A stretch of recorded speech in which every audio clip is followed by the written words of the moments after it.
প্রয়াত হয়েছেন রাজ্যের বিশিষ্ট স্ত্রীরোগ বিশেষজ্ঞ ডক্টর রাসমোহন সরকার। শুক্রবার প্রয়াত হন ডক্টর রাসমোহন সরকার। শনিবার প্রয়াত ডক্টর রাসমোহন সরকারের বাসভবনে যান মুখ্যমন্ত্রী ডক্টর মানিক সাহা। এক্ষেত্রে প্রয়াতের উদ্দেশ্যে শ্রদ্ধা জ্ঞাপন করেন মুখ্যমন্ত্রী, করেন প্রয়াতের পরিবারের উদ্দেশ্যে সমবেদনা জ্ঞাপন।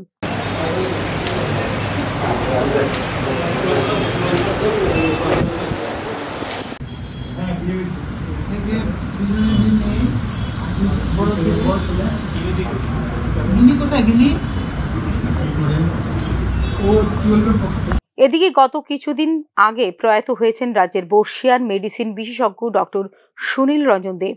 শনিবার প্রয়াত চিকিৎসক ডক্টর সুনীল রঞ্জন দেবের বাসভবনে পৌঁছে প্রয়াতের বিদেহী আত্মার স্মৃতির প্রতিও শ্রদ্ধা নিবেদন করেন মুখ্যমন্ত্রী ডক্টর মানিক সাহা।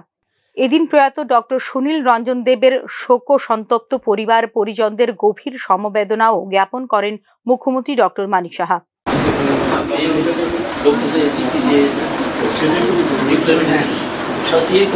রাজ্যের স্বাস্থ্য পরিষেবায় সুনামের সঙ্গে যারা কাজ করে গিয়েছেন তাদের থেকে শিক্ষা গ্রহণ করে আগামী দিনে কাজ করার জন্য শিক্ষানবিশ চিকিৎসকদের পরামর্শ দিয়েছেন মুখ্যমন্ত্রী ডক্টর মানিক সাহা।